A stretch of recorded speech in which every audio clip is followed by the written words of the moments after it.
This video is brought to you by CuriosityStream. Another season, boys, and another skill up review! Yeah, I could have opened with a 5-minute boat metaphor, but at this point, I have a Pavlovian response to Asti Cross's intro, so I'm just gonna outsource them all to him. Hello everyone, and welcome to Destiny Addicts Anonymous. My name is Shillup. Hi, Shillup. And today, we are here to celebrate and complain about our favorite game, and our favorite game we love to hate, Destiny 2, or more specifically, Season of the Splicer. When last we spoke about Destiny on this channel, it was to review Season of the Chosen, and when I did that, I did a week-by-week look at things because that felt right. Chosen was so breakthrough on so many fronts that it felt like this wild roller coaster, and we were all just doing our best to hang on. Each week felt jam-packed with new shit, from seasonal events to missions to story reveals to sandbox revamps. Season of Chosen almost felt like an expansion. I mean, not quite, but it had that aura about it, like we were watching Destiny history unfold as the game realigned its content delivery model, carving out a path that future updates were likely to follow. Turns out, that was absolutely spot on, as Season of the Splicer would go on to mimic Chosen's structure almost one-to-one, from a match-made seasonal event to seasonal challenges to a new weekly mission and more. The structure of Season of the Splicer felt very similar, but the stuff that went into that structure felt very, very different. While Chosen will be remembered for the breadth of its changes, I suspect Splicer will loom large in our memories for the narrative pivot it achieved, forever rewriting and reframing the way we saw our heroes, redefining our relationship to our enemies, and forcing us to reconsider our past deeds. Destiny has always told us that we are becoming legend, but for the first time Splicer made us ask, what kind of legend is that? I'm probably going to forget Override and Expunge pretty quickly, but I expect I'll keep that legend question in my head for a long time to come.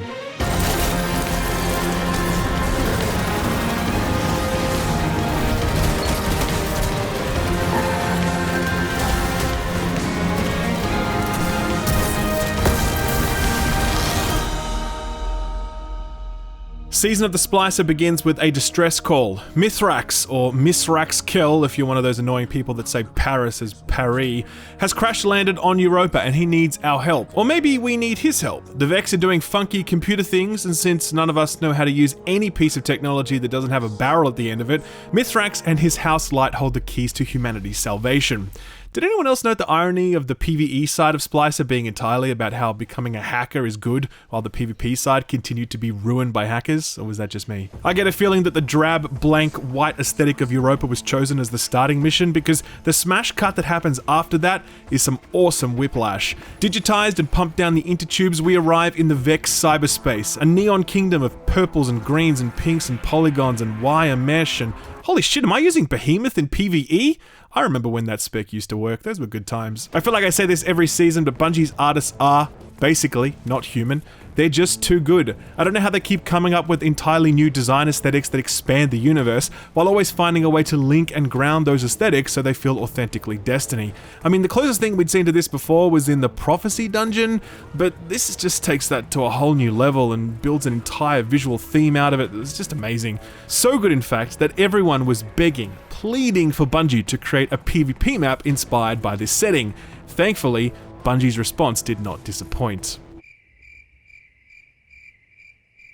With the art team having had their moment in the sun, it was time to tap in the narrative team, who are about to become the season's MVPs. Returning to the site of a former raid boss, we see that the Fallen, or the Eliksni as we would come to know them, are there huddled away. Under the protection of the Vanguard by order of Ikora, the House Light seeks refuge under the Traveler that abandoned them and the humans who were for so long their foes. Bungie has long been circumspect with how it approaches its lore, choosing to push much of it to grimoire cards on a website. God, those were dark days.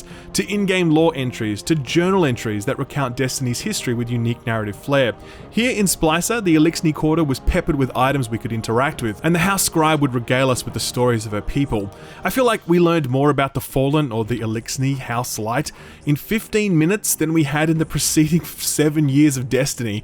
I mean, not actually if you're someone that reads the lore entries and studies the lore and watches YouTube videos, etc., but most people don't do that. So these stories, this history, it's also hidden from people, surfaced here in this way. Everyone from casual seasonal stoppers by to juiced in lore junkies could enjoy it. But who cares about any of that? Smallin babies. You just know that Bungie made these guys to sell merch, and I don't even blame them for it. If the Bungie store didn't charge me like $300 in shipping whenever I ordered so much as a sticker, I would totally be cuddling one of these things right now. The helm continued to grow, adding a new wing to house the House Light homies and a big creepy servitor thing that Mithrax used to communicate with us. Not sure why he couldn't use the monitor like everybody else, but okay. We got our Splicer Gauntlet thing, which has all the unlocks for the season. It's the same as before, except now the currency is the same currency you use to focus Umbral engrams, ensuring that you never focus any Umbral engrams. For real, I don't think I focus a single one the entire season, except for maybe a seasonal challenge requirement.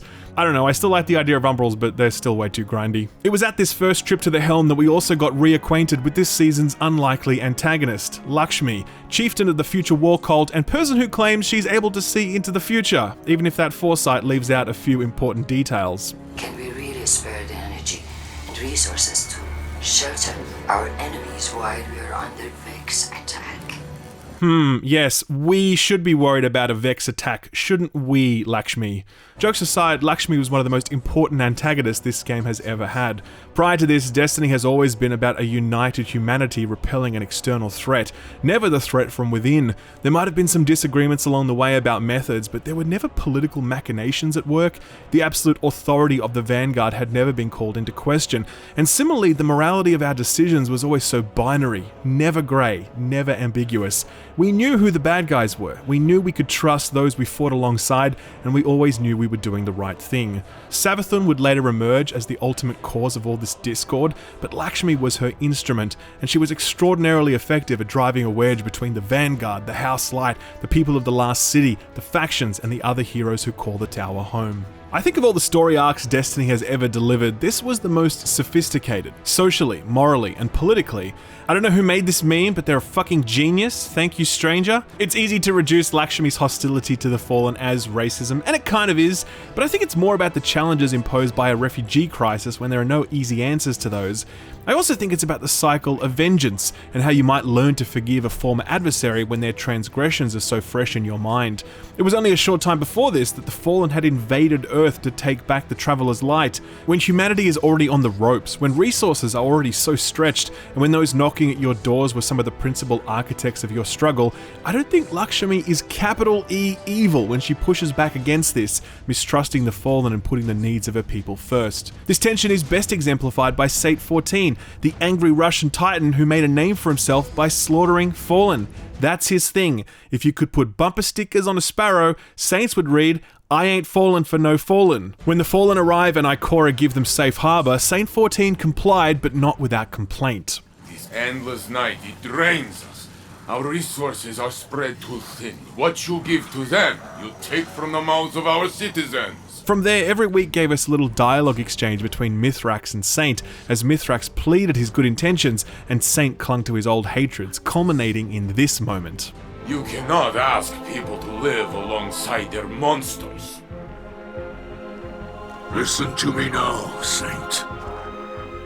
Let me tell you something about monsters. Once, in a city grander even than yours, we prospered. But it did not last. Our great machine abandoned us. And when we pursued it, you sent something back. The cutscene depicting the story of the Saint, the boogeyman that the fallen mummies and daddies scare their smallin with at night, the undead, unkillable Hulk who decimated legions of fallen. It was a powerful reframing of his legend. That shot of him dragging a still living fallen into his bubble, whoa, goosebumps. I mean, that bubble is what keeps us safe, but for the fallen, it's death row, the last prison they'll ever see before they die. As a tale about Saint 14, this is powerful, but I think this is just as much a story about us. I mean, we've certainly killed a lot more fallen than Saint has at this point. We head down to the EDZ to test out our new weapons and complete Banshee bounties. If Saint is a monster, then what does that make us? Especially now that we wield the darkness. Season of the Chosen humanized the Cabal and showed us their honor. Splicer not only forced us to see the humanity of the Eliksni, it forced us us to question our own. The seasonal storyline had its penultimate conclusion with the death of a big dumb Vex robot no one cared about, but the real climax was the final override in the ruins of the last city. Saint 14, having completed his arc now, not only fights to protect the Eliksni, but counts himself among them. If we do not survive, this is the story Eliksni will tell of the Saint standing beside us. And you with me, Cal of Cows. Together, we are enough. A few Queenbreaker shots here, a shappy headshot or two there, and a cheeky bit of Nova Bomb action to finish. The battle is won, and we can all celebrate over Lakshmi's corpse. The fallout from the final showdown was a lot more profound than any of us could have predicted. For years we've been asking Bungie to give us an update on the factions, and this season we finally got one. They're all dead. They literally got poochied. I have to go now. My planet needs me.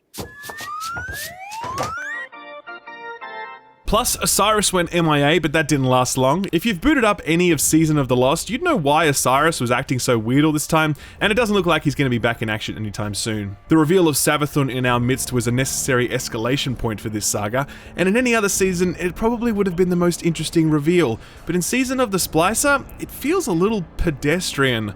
Like, I know it has to happen, but Season of the Splicer felt so subtle, so intimate. It was like a political thriller unfolding in the tower. It was the Winter Soldier of Destiny seasons.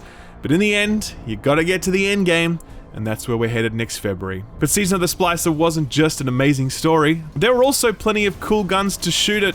Well, the same stuff we've been shooting at for 7 years, but it's still fun.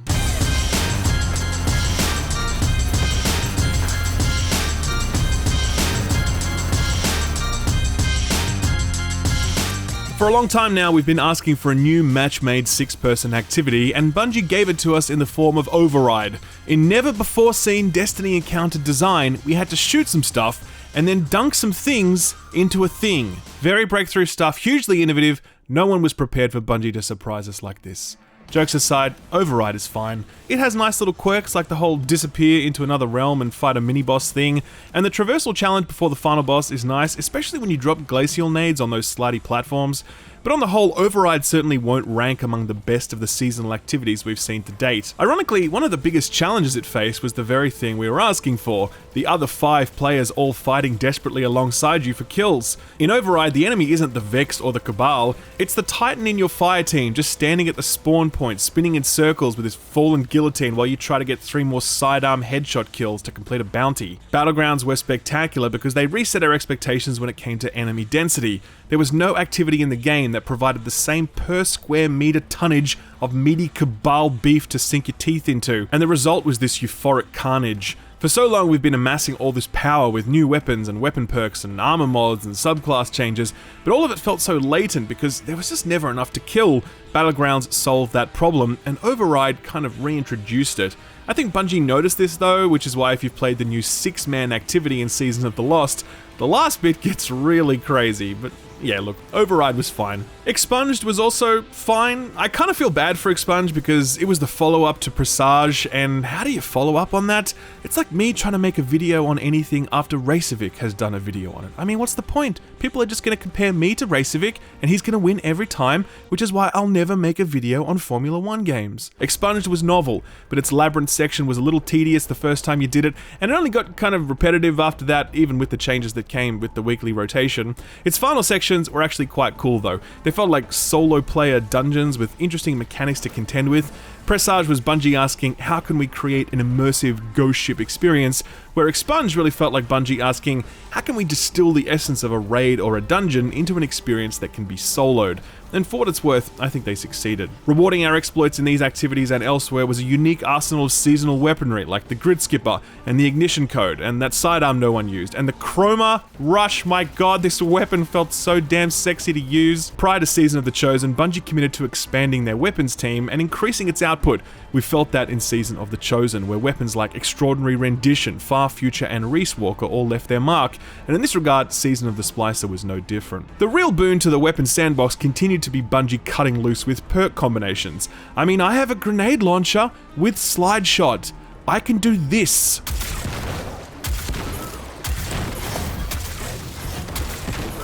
I should not be allowed to do that, but I can, and it's amazing. This was also the first season where sunsetting was sunset, meaning that we get to keep all of this cool loot forever. And I continue to wonder how Bungie are going to solve the problem of incentivizing us towards new stuff without the inevitable power creep that comes from just make the new stuff stronger. Sunsetting was deeply unpopular, and in many aspects antithetical to why so many people play Destiny, but it was also a design solution that was a silver bullet to a clear and growing need. Bungie set themselves a hard task when they walked sunsetting back, so I'll be interested to see how they can pull this off. There was a new pinnacle weapon to chase this season as well, Null Composure. That existed. It certainly was a fusion rifle, and that's about the best thing you can say about it. Speaking of existing, Gambit. Not since the launch of Gambit have I played less Gambit than I played this season. I think I did 10 matches tops. The thunderous silence about the current state of Gambit tells us that Bungie have absolutely no plans to do anything meaningful with it right now. I mean, we can assume that it's being reworked, but that's probably not a very safe assumption at this point. It feels like Bungie have focused on other things. For me personally, Gambit is absolutely on ice until it gets a massive rework, and I think one of the best byproducts of only having to grind out 10 power levels this season was that it meant you could ignore Gambit and get away with it. I guess we should probably talk about PvP now. It's little exaggeration to say that the only PvP updates we received this season was a Twitter thread, and while that was free content not on the roadmap, it wasn't exactly cause for celebration. It was aspirational, promising new maps, new modes, changes to existing modes, heaps and heaps of stuff that the PvP community have long been clamoring for, but it was also a reminder of how hollow Bungie's previous PvP promises were. Obviously, there is a story there that we will never know, but the effects of that mismanagement are clear. Nearly 2 years without a new PvP map, and the PvP side of the game has never felt more stale or more overlooked. I really didn't PvP much this season. I used to run trials with some buddies, but hackers completely ruined that. The arrival of BattleEye anti-cheat this coming season is great, and the promised trials refresh sounds good, but there's a lot more needed to fix the PvP side of this game, and while Joe's Twitter thread was encouraging, it was also a case of once bitten, twice shy. Anyway, in the absence of new PvP content, we got to play some old PvE content, and while I'd like to pretend I didn't love it, I absolutely fell for it hook, line, and sinker.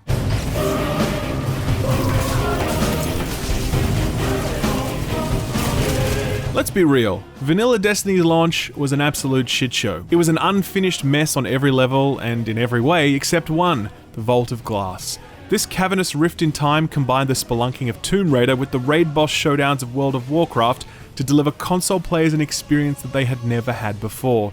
This MMO-light thing, it started here in VoG, where 6 clan members or perfect strangers would team up week after week to pursue the elusive goal of reaching light level 30. Few would ever achieve it, the rest of us forever 29, but the thrill of the chase was everything back then, and I don't know that we'd still have Destiny today if Vault of Glass hadn't saved it. Returning to these hallowed halls, seeing where the "a spire is forming" meme began, navigating these jumping puzzles, looting this loot, it was amazing, and it proved how timeless VoG was, since so much of it held up without needing to be changed. Still, some parts did require a refresh, like Templar for example, where we used to be able to kill him while standing outside his arena, while using icebreakers and Galahorn, but now we need to get up close and personal. The good news though is that thanks to slug shotguns and Anarchy, we were able to kill Templar before Rick Cacus finishes his intros. What is up guys, it's ya boy Rick. Listen Skill Up, you said it yourself, the intro thick, but the content thicker, and the booty thickest Cacus here. You might remember that old strategy for killing Atheon by pushing him off a ledge, so it was all sorts of hilarious when Bungie issued a warning prior to the world first race that there was a new push Atheon off the ledge exploit, and that anyone who used it wouldn't be getting their world first credit. The world first race was clean, but in the coming weeks the community did find a new way to kill Atheon that was very efficient. I'll explain it to you now.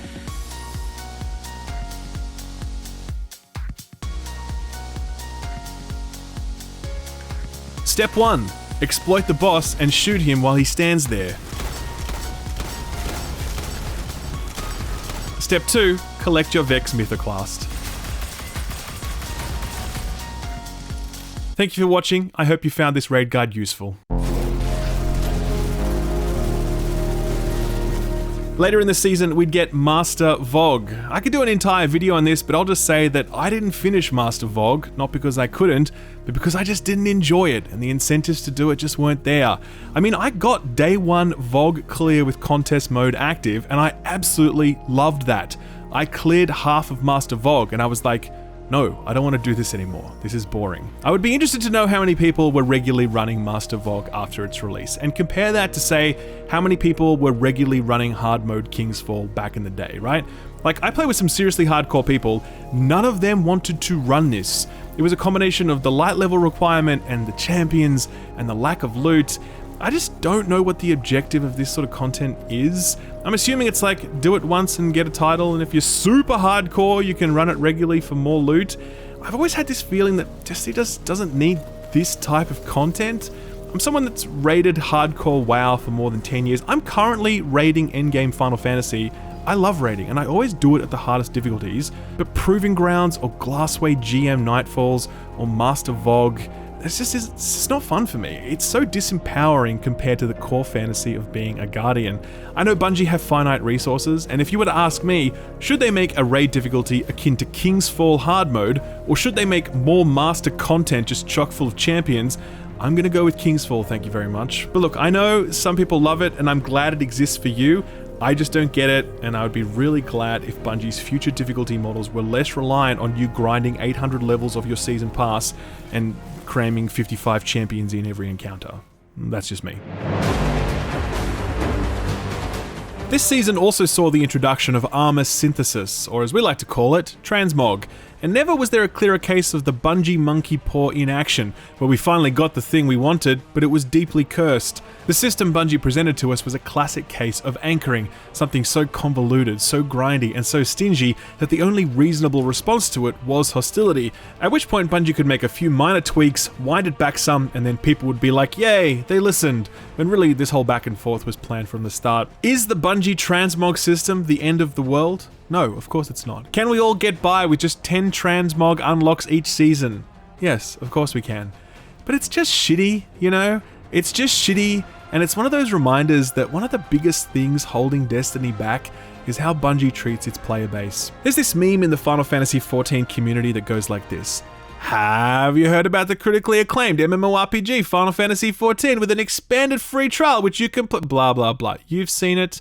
The cornerstone of the meme is the acknowledgement that Final Fantasy XIV players are out there as an extension of the game's marketing effort. Final Fantasy XIV players are like Jehovah's Witness, knocking at the door asking you if you've heard the good word of our Lord and Savior Estinian. Sure, Asmongold brought a lot of people to the game, but long before his arrival was an army of fans, this mobilized unit, all trying to recruit people to their game not only because they love it, but because they trust the people who make it. You know what's really funny? Destiny is a critically acclaimed MMO light with an expanded free trial that you can blah blah blah blah blah. The same meme could be lifted and dropped onto Destiny 1-to-1, so why isn't it? I don't think it's because of the quality of the game. I play both of them, and I think they're both extraordinary. I think it's because of shit like this transmog system that they gave us, knowing full well we would all hate it. Or before that, the vaulting of content people had paid for. Or before that, the over-reliance on the Eververse. Or before that, the XP throttling to stop you from getting too much bright dust. Hell, it was only this season that Bungie upped the cost of shaders by 650%. For shaders. Come on now. I took to Twitter lately to be like, Destiny rules. And I tell you what, Destiny is a dangerous game to publicly love. It's like if you're a Destiny fan, you gotta keep that shit to yourself. My mentions were spammed with so much hostility, and most of it wasn't about the game. It was about how they felt as customers of Bungie, how Bungie had treated them. I've said before that I think the season pass is too cheap. Think of everything I've just described. All of that for $10? That's ridiculous. But you don't get to charge $5 for a meal and then $15 for a napkin to make your margin. Because even if the meal is really good, I'm still going to remember that you charged me $15 for a napkin. Destiny is a game that deserves a loud, adoring fan base. It deserves its own Jehovah's Witnesses, spreading the good word of our Lord and Savior Shaxx. But it's not going to get that stuff while it keeps pulling shit like this with the player base. So yeah, Transmog and shaders cost us a few bucks now, but I think they cost Bungie a hell of a lot more.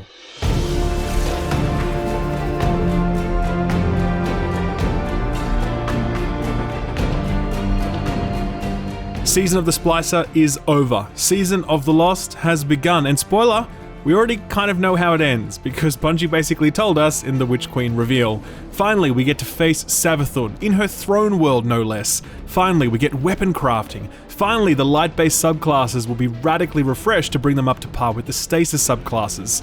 The season ahead is a long one, over 180 days, which gives Bungie a clear, uninterrupted runway towards the next chapter in the Destiny saga. I like to bitch and moan about Destiny, as all who love it do, but all that complaining is couched in a deep love for what Bungie have built for us, and I really felt that love as I watched the reveal event.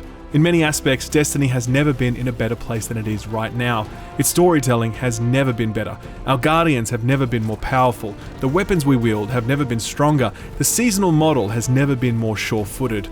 Of course, there's lots of heavy lifting to be done with Gambit and PvP, but if Bungie can find the bandwidth for those things and solve their problems the same way they've solved the PvE side of the game's issues, then Destiny will continue to be a game worth playing and a game worth loving. I said in my Beyond Light review that expansion felt like Bungie asking us, how much do you trust us? And I think Season of the Chosen and Season of the Splicer have well and truly delivered for those that stuck around to experience them. It's a good time to be a true believer, and as great as things are now, I expect they'll get even better from here. Guys, we're in lockdown here in Sydney. It sucks, but you know what we're doing to pass the time? Trivia. You know what I learned about trivia?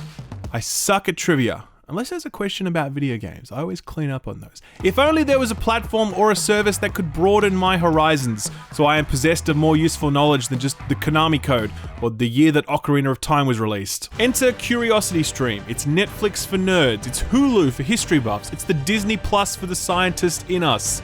I wish I could say I came up with those zingers, but they were part of the brief. Well played, CuriosityStream. CuriosityStream has thousands of streamable documentaries and non-fiction TV shows on topics like history and nature and science and food and technology and a bunch more. It has over 35 collections of curated programs handpicked by their experts, and it can be streamed to any device. I use it on my second monitor while I'm playing anything that doesn't require my 100% undivided attention. I know I'm wasting time when I'm playing Destiny, so CuriosityStream makes me feel better about that because at least I can get to learn about quantum physics while I'm doing it, and that's only a good thing. If you use offer code SKILLUP, it's $14.99 for the entire year. 12 months, unlimited access to all of this goodness, $14.99. To get started, visit CuriosityStream/SkillUp and use offer code SKILLUP at checkout. Thanks CuriosityStream for sponsoring the video, and thank you for watching it. Thanks for watching my video. If you liked it, give it a thumbs up. If you didn't, give it a thumbs down so I know to do better for next time. If you enjoyed yourself, consider subscribing, and if you really enjoyed yourself, maybe consider hitting that notification bell so you never miss a video. You can see my patrons here on the left. They're awesome. They're amazing. If you want to join